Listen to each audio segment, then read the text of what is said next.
اپنے گاؤں اور سماج اور سوسائٹی کے جامعہ ہاضہ کے اساتذہ کرام،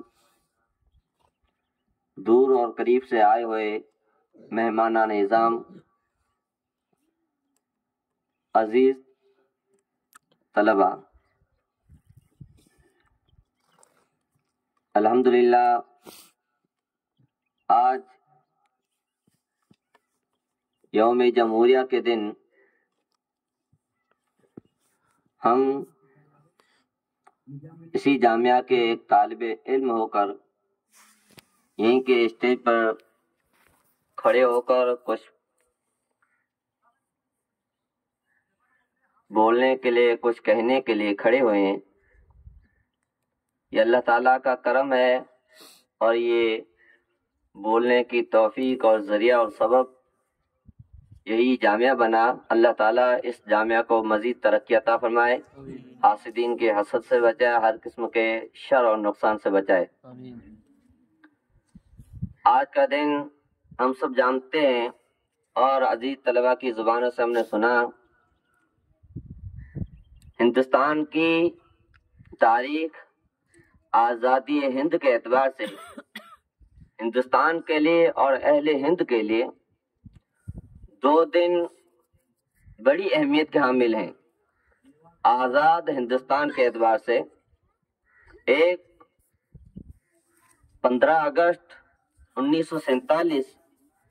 اور دوسرا دن آج کا دن ہے 26 جنوری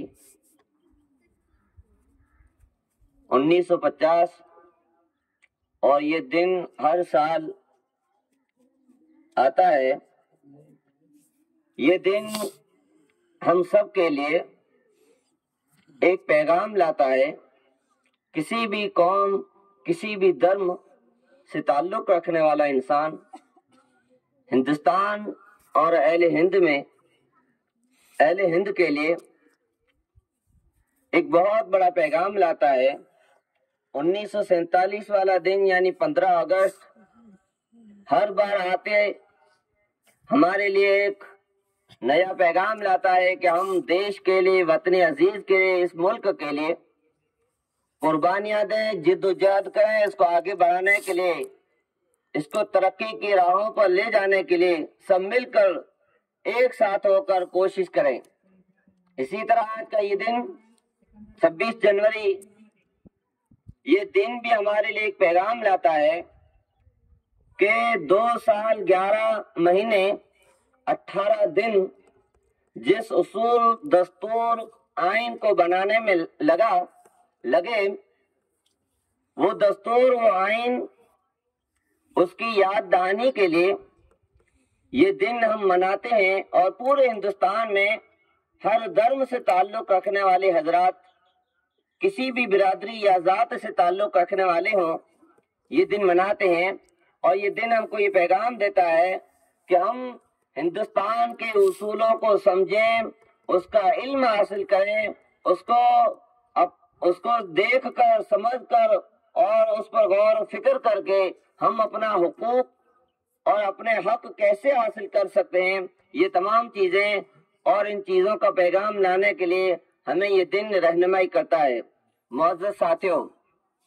آج کا یہ دن بڑی خوشی کا دن ہے ہندوستان اور آزاد ہند اور تحریک آزادی ہند کے اعتبار سے۔ دوسری بات، اس جامعہ کے تعلق سے یا ہمارے درمیان جتنے بھی ادارے ہیں کچھ کے اندر، ان اداروں کے تعلق سے بھی ایک بات کہنا چاہوں گا کہ اگر ہم نے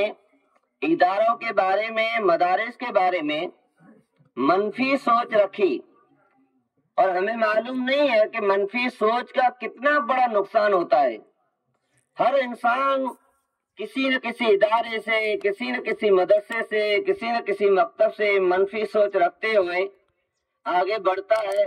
پھر اس کو معلوم ہی نہیں ہوتا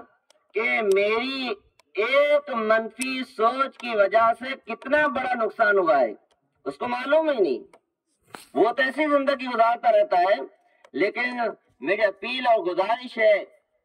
اہل کچھ تمام سے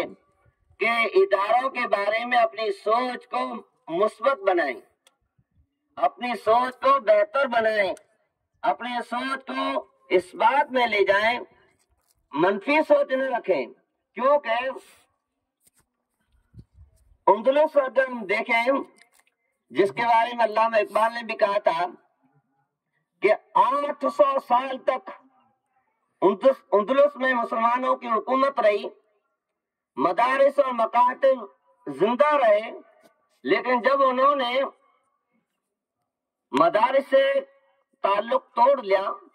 اور دینی جو درسگاہیں تھیں، دینی جو قلعے تھے، ان سے جب منقطع ہو گئے، انقطاع کر لیا، تعلق توڑ لیا، ان کے بارے میں منفی سوچ رکھ لی، پھر آہستہ آہستہ ان منفی سوچ کی وجہ سے، منفی خیالات کی وجہ سے بہت سے لوگ متنفر ہو گئی، اور آہستہ آہستہ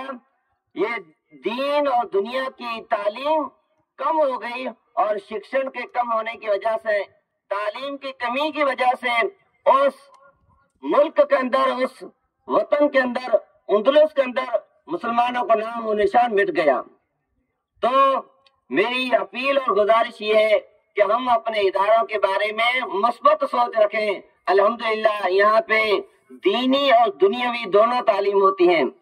دینی اور دنیاوی دونوں تعلیم ہوتی ہیں، چاہے ہمارے جو اسکولیں ہوں، کالجز ہوں، یا پھر ہمارے مدارس اور جامعات ہوں، تو ہم ان کی حفاظت کے لیے مثبت سوچ رکھتے ہوئے ان کا پورا ساتھ دیں، ان کے بارے میں اچھے خیالات کا اظہار کریں۔ اگر ہم کچھ نہیں کر سکتے تو کم از کم